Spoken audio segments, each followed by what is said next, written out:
Wayannan su ne manyan fina-finai wayanda za mu iya bayyana cewa su ne fina-finan da suka fita halin yanzu. Na farko Dabara sai ga na ƙaƙe.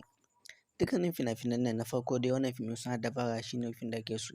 Shine fim ɗin da ake kira suna Devera. Wato fim ne na babban jarumi NTR. Da lokacin da NTR ya fi ɗira gefe, za mu iya bayyana cewa ya zama bai fim ba sai a cikin wannan shekara ta 2024 ɗin nan. Kuma sannan wannan fim muna sa ran cewa zai fito ne wannan Lahadin. Wannan fim mai suna Dabara tabbas fim ne wanda zai yi matuƙar mugun kyau saboda an haɗa jarumai ne guda biyu, ɗaya fitowa boss ɗaya afto. Kun dai san wanne ne Saif Ali Khan? Saif Ali Khan ya saba fitowa ne a cikin Saif Ali Khan ya saba fitowa ne a matsayin actor, amma a wannan fim na Dabera ya fito ne a matsayin boss, a inda wannan fim na ɗaya daga cikin fim da ya ɗau hankalin mutane sosai a duniya.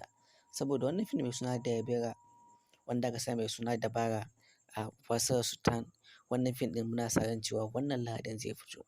Ga dukkanin mai buƙatar wannan fim, ga number wayar mu nan, yi mana magana a WhatsApp, amma dai gaba ɗaya fim muna tura shi ne a Telegram.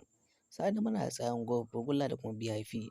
Wato tsarin group ne akwai na wata-wata, sannan kuma akwai na duk sati. Wannan tsarin mun fito da shi ne domin mutane wayanda baya son biyan kuɗi a ko da yaushe, mutum ya fi son ya biya sau ɗaya ba sai ƙara biya ba.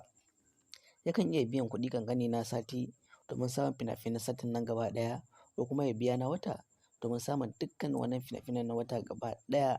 Mai bi ma har da ƙarin wasu fina-finan da bai buƙata ba domin kawai dai a ga cewa ya samu dukkanin abin da yake buƙata.